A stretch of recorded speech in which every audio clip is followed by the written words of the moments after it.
For those who are watching us live, welcome. And for those who are watching the replay, just put in the comments below replay and we'll know that you were here. Tonight, I am here with the four of us are back in town, which is wonderful. We have Tina, Christine, and Jerry Watkins. And we are excited to be here. And as you know, these last few weeks, we've been talking about communication and connection. And tonight we are super excited because myself, Christine, and Tina are going to be working with a group in a workshop. And it's about, conflict with compassion. And we're going to be studying a book by John C. Maxwell called Everyone Communicates and Few Connect. We're going to unpack it over the next 6 weeks. It's still not too late to join us. You have another few days and we'll continue to post on this page. But tonight we're having the kickoff session. So we'll do an intake, we'll review a couple of things. Tina's going to do a wonderful teaching on the first chapter and then some more. And tonight when we were getting ready for this conversation, because we're so deep in this communication and connection, and we're reading a book at the moment. If Tina, I think you have the book if you want to hold it up. Leaders are readers. So conversation intelligence. So in adding to these conversations, so how to have stress-free conflict behind the chair came up for us because I don't go in a lot of groups on Facebook, and some of them frighten me, to be honest with you, because they have so many people. They don't have necessarily a point of view. And, there's a lot of negativity out there. And, I got on Facebook the other day and this popped up, and I'm not going to say the name of the group, but it was a question that somebody was posing to the group. And she said she was looking for recommendations on how to answer a client. There was 1,000 comments on this one question. And she posed the question, the client had questioned the services from the day before. And I'm going to kind of give you a little bit of the scenario and explain, this is fitting perfectly into this. And so she said something about, I'm at a loss for words. So this is the stylist. So I'm going to give you the scenario. And I've seen this a few times and I've heard this a few times. I've been around the block a little bit, so it might be familiar to you all. The client asked her, can you break down the cost for my hair appointment yesterday? ? So first of all, I was perturbed because I was like, why doesn't the client know the breakdown, number one, right, of the services that she had yesterday? So the stylist goes, absolutely, and lists out her services. And she said, this is what got me, guys. And I really wanted to reply, but I had to hold myself back because this, I was afraid of the negative onslaught. And the stylist goes, I didn't charge for a partial highlight because we only did a few foils. That pisses me off and breaks my heart in two ways. And I'm sorry for using that. I hope we don't come down off Facebook for using that word. And then the client replies, you didn't cut my hair, you just trimmed the length, which was like cutting bangs. It took less than 5 minutes to do that. Please cancel my next appointment. Well, there was a barrage of answers back on how the client was wrong and blah, blah, blah. I'm pointing to the client and making it wrong. And I'm like, if that stylist only knew how to communicate with her client, why would you go into a forum and ask a question and gather so much negative energy around our clients? It boils down to communication, and it boils down to, do you value that person? And Tina says that all the time. It's like, do you like your clients? We're in the people business. And it's like, I wanted to get on and just say to really kind of comment on it wasn't the breakdown in the client questioning the service. It was, where did you slip as a professional? Number one, the client didn't understand the breakdown. And number two, you gave her a service and now you're berating this client in a form because you gave her a free service. That's your fault. That's not the client's fault. And so this kind of brought into the conversation of where we're going tonight in our workshop, sometimes we don't have the conversations because we don't know how. Right? We don't want the client to reject us. We don't want to lose that client. So we give them a free, nothing is free. When did you ever go to a lawyer and get a free hour? Probably when you had the consultation. Does your lawyer ever say, well, you've spent X amount with me this year, I'm going to give you a free couple of sessions? No, I'm going to throw something in there for you. And what I find is most of the time we do things without even the client knowing that we did it. And then we hold them at fault when they have a question to come back to us. So that's kind of like where we're at tonight. And I think, Tina, you say it and you remind us all the time in what John Maxwell says is like, can I trust you? Do you care about me? And can you help me? And that works both ways. It works for the stylist and for the client. But it's like, why are we hating on our clients so much? Yeah, and it hurts when you see that they're also trying to get people on their side too. And that's just so, it's like, why didn't you take this to your client? Why did you take this to a forum that you knew you were going to get full support, and now you're going to hate that client even more? And it's like, it's almost like going to your best friend about your husband because you had a fight, and now all of a sudden it's going to turn into a divorce because you got 1,000 people against your husband. You know? And sometimes, Tina, you go to your friend that's never had a successful relationship. It's like 1,000%. Like these people are asking, she's at in a public forum, please, and she's, what it is, I always say, is they're getting ready to, I'm sorry, I'm doing the lawyer thing tonight, but they're doing a case, they're getting a jury, and they're collecting evidence that they're right. Exactly. And that's why I think these forums can be really, really devastating to you as a business owner, as a stylist. You have to be careful. You got to be careful with the people, the company that you keep. And that's why I love this Empowered Salon Leader group, because it never goes negative. Right. You know, it's always going to solutions and people helping each other, and then people jumping into our new leaders labs that we have going on as well too. This is huge. And I think it just goes back to, okay, let's go back to the basics. Let's go back to, how did you greet that client? Because when you're walking in, let's face it, when you walk into it, I just went into a brand new doctor's office last week, and I'm thinking, okay, first of all, can they help me? The second thing I'm thinking, can I trust them?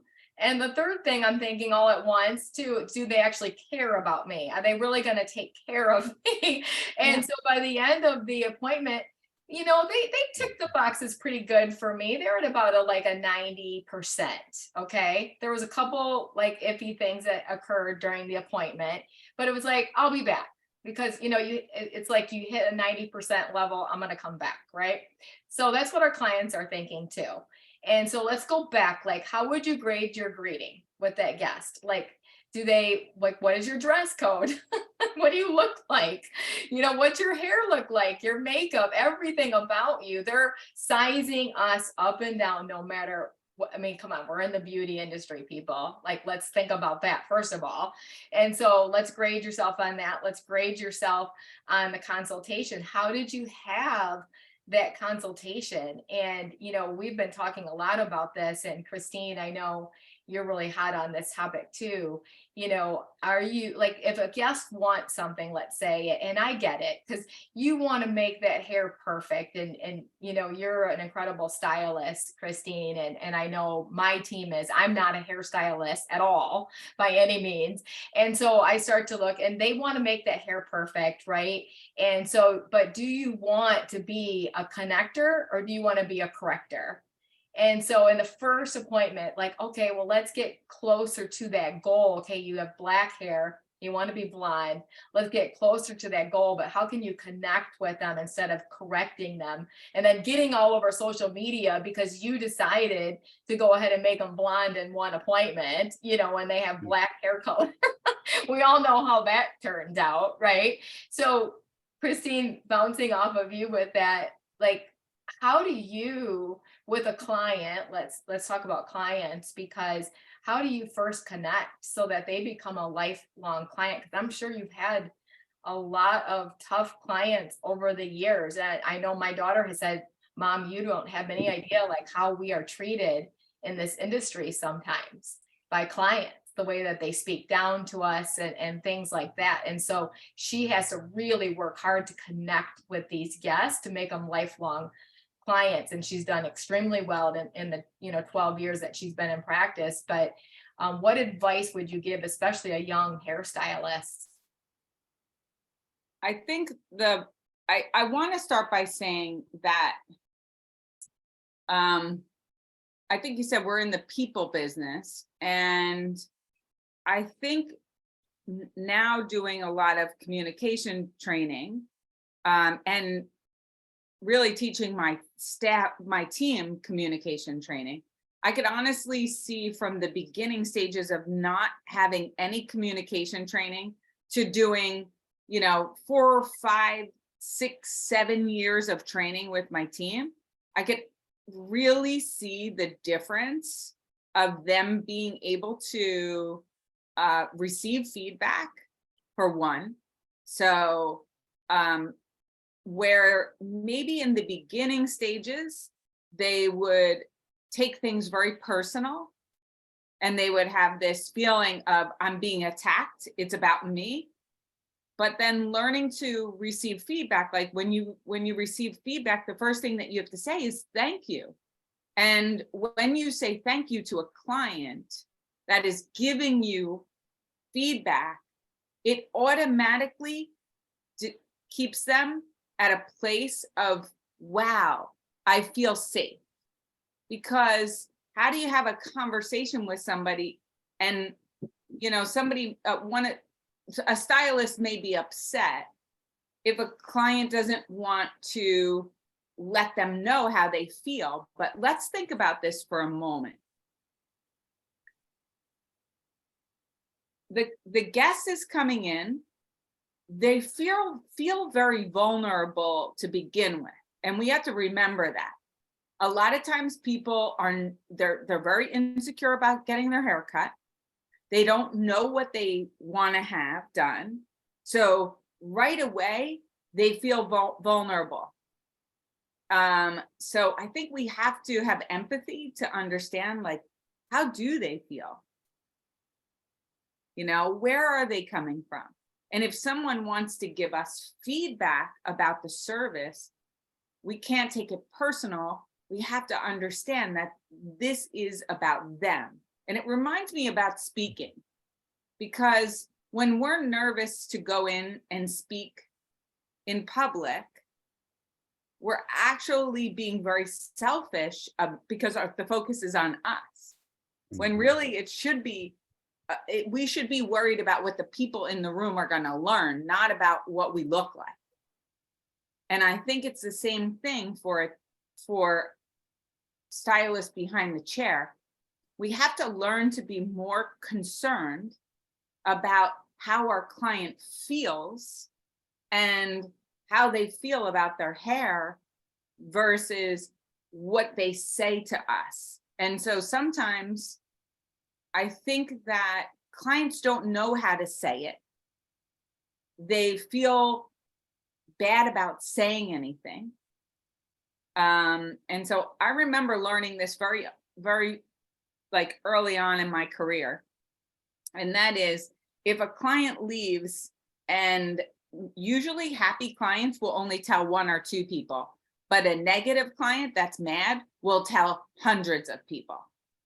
And so we don't want them to leave telling hundreds of people when all they need to do is feel safe so they could tell us. Mm-hmm. And so how do we create that? How do we create that environment? But not only for us, like, how do we create it at guest services? How do we create it behind the chair? How do we create that feedback culture? Because that's what it is. It's a culture of communication and a culture of feedback. So, yeah, I think that to me, it's really, the whole salon has to be involved, and it really is a process. It's just like we spend hours and hours learning how to cut hair or, color hair. But sometimes I see people go through their whole career and never learned how to communicate. Definitely. Yeah, as I was listening to you, Christine, it reminded me, I did I still have the presentation. I forget what the letter stood for, but I called it Sarah. And each letter stood for something, because there were so many of the hairdressers that were having trouble with redos. When I say trouble with them, they didn't want to do them. And so, as I analyzed it, I came to realize, and I wanted to help them understand what was really going on.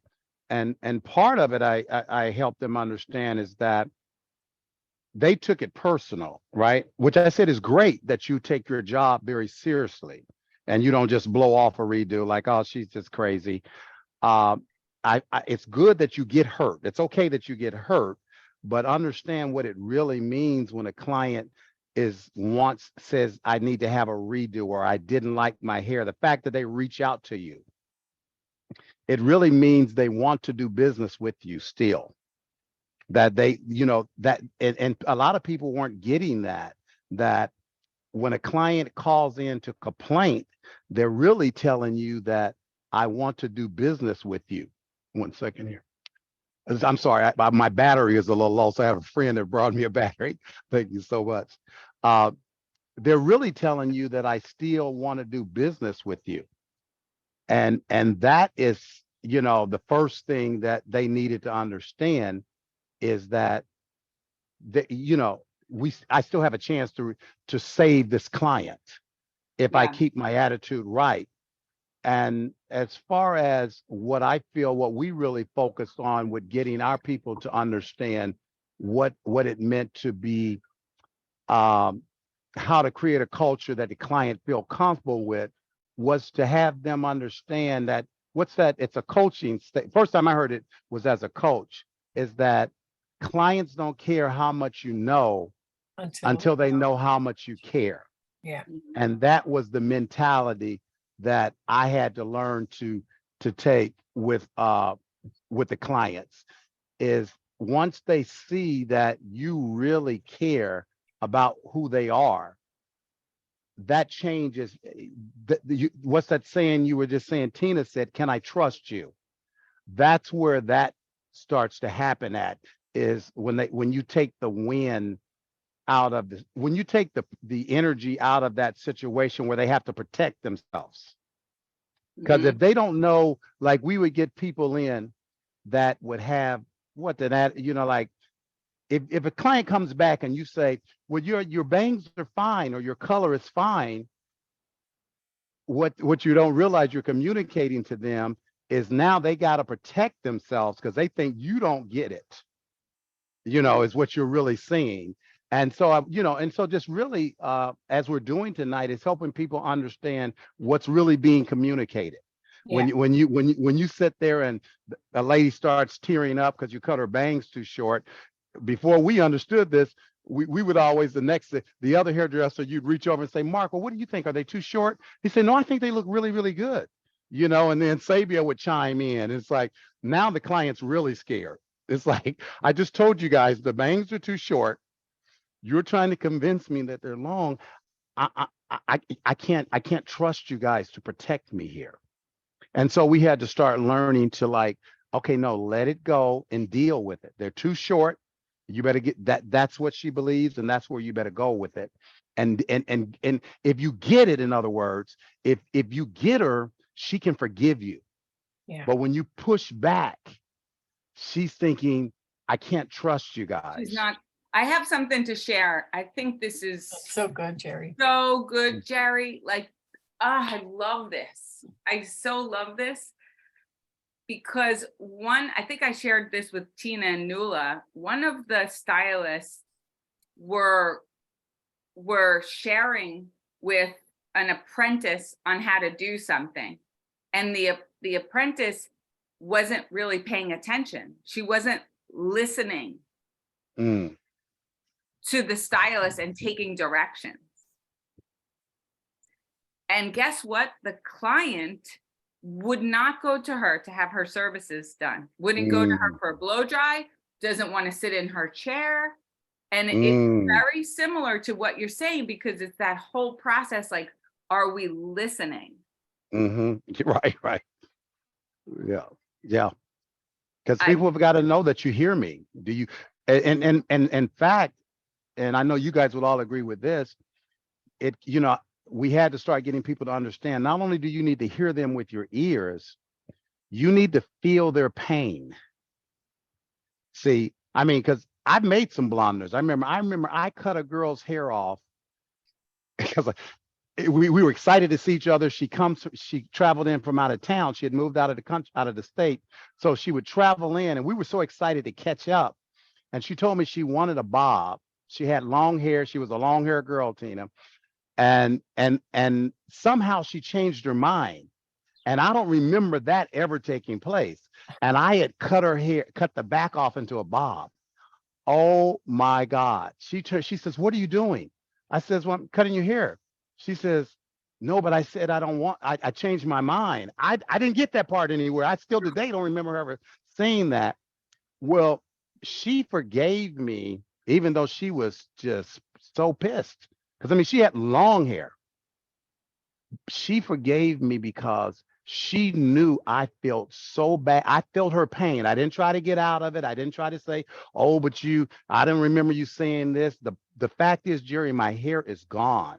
And I did not want my hair this short. Matter of fact, I sent her flowers. I did all kind of things. And you know what? She continued to be a great client because she knew how I felt her. And I'm just gonna flat out admit it and say because my attitude with my stylist is like, whatever happens in the chair, I don't care if she brought you a picture in and you cut it just like she said. If she don't like it, it's your fault. I don't care if she leaves the shop and not like her hair. I don't care how it happened. It's your fault. You had the scissors. You're the professional. She came to be happy when she left here. Bottom line, she's not. And I don't care if you cut it just like the picture. You got to take full responsibility, or she's never going to come to you anymore if you don't take full responsibility for the result. You got to feel it. As Tina has taught us all to say, it's my fault. And that Oh, goes, okay. and that goes from the owner to the style, like to whoever is working on it. It's your responsibility for the outcome. And I love that earlier, if you're honest with them. And I think what happens is, and I've heard this before, well, the company or the salon or the owner never stands by me. They always want they always want it to be, the client's always right. And I think the client is always right, even if they're wrong. Like, at Sassoon's, that was one of our 12 commandments, right? The client is always right. And then if there's a complaint, revert back to number one. The client is always right. Even if they're wrong, it's how we handle it. And it's, and I always say that back in the day, the first time I ever heard that was at Sassoon's. The client is not an interruption of our day. They are the reason why we are here. And I think that gets lost in this whole, it just gets lost in this conversation. And I think it's because we don't develop the muscles and the skill set of the servitude attitude.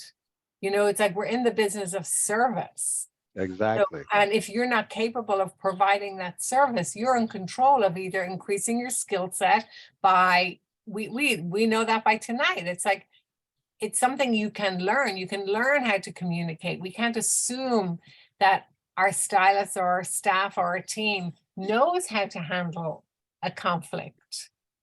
Tina was talking about, the experience she had at the doctor's office. I remember an awful experience I had at the doctor's office that the manager of the office called me, and we had a 90-minute conversation. At the end of the 90 minutes, she wanted to hire me because I said basically her team was not trained on conflict resolution. Mm. once you're dealing with the public, there's always going to be conflict. But if you're not training your team how to talk to that client that has a situation or has an issue, but you go on the defense, the onus is on, if you're an independent, the onus is on you to develop that skill set. And if you're a salon owner, the onus is on you to develop that skill set. You know, so you're always going to have conflict. You're dealing with people. Exactly. That's you're dealing with people that are late, that, you know, the famous one, they're late all the time. Okay, let's look at how many is all the time. How many times do they visit you in a year? 4 times, 6 times, once, right? So, you know, being careful on what we build up as, you know, the animosity towards clients. Yeah, and I think And support your, sorry, Christine, and support your team if they're having, like, I love that, Jerry, that you went for the redos, because there's so, like, one of the places I worked, there was so much friction about redos. And it took me a long time to get to really what was the friction, because we had the communication workshop. We had how to handle conflicts behind the chair, but I had to dig into the layers of what was really behind it. And when I found out, it was like, there's nothing we can do to control what the issue was. So how do we work around it? And sometimes as a leader or an owner or manager, you've got to continue to ask the questions to find out what the real issue is. yeah. Definitely. That's funny, Nuala, you were saying the client's not always, is never wrong. Our common statement to our staff was, clients aren't always right, but they're never wrong. Okay, that's the bottom line. Okay. Yeah, that's a great way of saying it. Yeah, they may not be always right, but they're never wrong in this salon. All right. Yeah, yeah. Yeah. No, communication is, and I get these, and I think it takes, again, meetings like this to especially for new hairdressers, because it can be difficult. I mean, I was just talking about a redo, and probably the client I learned the most from was a lady that had curly hair. She wanted to grow out her bang asymmetrical, and we spent 6 or 7 months getting that length. And right when it kind of got where she wanted, she came in one time and she said, you know, I'm kind of over this. I'm going to go back to some bangs. And I said, you sure? She said, yeah, I'm a young hairdresser. I'm not thinking much. I part it, cut it down, cut the bang off. Before the hair touched the floor, she told me you shouldn't have done that. I was like, what are you talking about? You just asked me to do it. She said, I know, but you shouldn't have done that. I'm confused. Why not? She says, because you don't know if I was having a bad day or just got in a fight with my husband or something. You really, and you know what? It's crazy. When I tell my designers, they would say, well, that's crazy. I say, as crazy as it sounds, if you want to keep clients, I'm giving you some incredible information. Because from that moment on, if a lady was growing her hair out, like to a bob, if she wanted to grow it out to a bob from a short haircut, and she get to her shoulders and she come in and say, okay, I think I'm going to go ahead and cut it off. I got to hear that 2 appointments in a row. We're not cutting your hair. And I would tell her, I said, you could be having a bad day. We'll keep the bob today. And if you come in next time and you still want it gone, we'll cut it. But I said, you're not getting us in trouble. Not because you're having a bad day. Okay. But people need, because a new hairdresser, they wouldn't know that. Yeah. I'm doing what the client wants. No, Yeah. you better make sure, you better confirm and listen and really understand what people go through in terms of when they're communicating with you as well. Yeah. Yeah, it's so important. That communication, it's so deep, guys, right? It goes into every area of your business. And, you know, the spark for this is because we were doing this workshop, and, you know, it's communication. It's something I'm learning. I don't know if you're there already, Tina. You know, we're going into a new book because it's an area that we want to master, get better, so we can continue to grow and evolve. Because, and you've said this 100 times, like Susan Scott says, the relationship is the conversation. And that's how you build relationships. Like it's that one conversation at a time. Yeah. And the fact is that, well, first of all, you can join our Leaders Lab still tonight, this week. So we'll put the link down below so that you guys can join us. But I agree 1000%, Nuala. And I love this, where you're going with this, Jerry and Christine as well, too, because it's not about, it has to start at the top. And so how are you communicating? How are you connecting with your team? Really connecting. And we always call it building appropriate, solid relationships with our team. Like, don't be a people pleaser leader, be a people challenger, like help people to go to that next level. Right. And so it can be learned. It can be taught. It doesn't come natural. I get it. Trust me, I've been in this business for 25 plus years and I still have so much to learn. Just everything Jerry just said. I'm like, I'm writing this down. I need to share this with my team, because right now we have this culture of client bashing going on right now. Like, let's make fun of our clients all over social media and see if they don't notice, and what it looks like and how it feels for us, like what these clients are doing to us. And it's like, wait a minute, let's get to know our clients. That is so perfectly said, Jerry, like being super careful, like really knowing, but when you connect with someone and you really have that relationship with them, you'll know to back off and say, no, let's go a little slow. Let's take a little bit off today and let's see how this looks. Let's see how this lays. Play with that for a little bit as well, too. So Christine, I know you're going to end us with a really fun little tool tonight. Oh yeah. So I made this a while ago, and I actually have several of them. And the concept behind this, I'm going to share my screen. Hold on one second. The concept behind this was that we have all different kinds of consultations that we do, right? So we have, and I have another one that's kind of like the left brain and the right brain. And so, we have this process of technical skill, right? So, and then we also have this process of soft skills. So like, what's happening with us? How are we connecting? And so this is a connection wheel. So this is about how are we connecting with our guests. So the first thing that I always think about is, well, it starts off with our language. Like, what is our body telling someone? And so, are we being open or are we closed? Are we, how are we welcome? How are we welcoming them? And then how are we showing them we care? So what actions and things are we doing? So like, if I walk a guest back, I ask her if I can carry her handbag, or if I, if I give her a seat, I'm making sure that she's fully comfortable. If she puts on a gown and she looks cold, what can I do to help her feel warm, right? Maybe I give her a gown, she could wear 2 gowns instead of 1 gown. Like, what could you do? So that's caring. Am I listening? And just a reminder, like, what does feedback look like to you? And when you are getting feedback, are you saying thank you for any feedback that you're getting? Having empathy. So, this is what we were talking about before. If a guest, we always have to remember that they're vulnerable in our chair. So we need to have empathy for the way that they feel.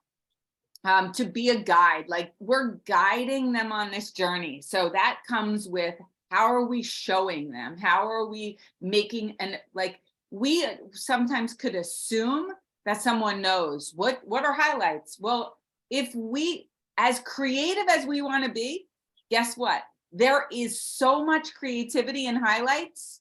So we need to share that with them. Highlights are not just foils, and it's not just hair painting.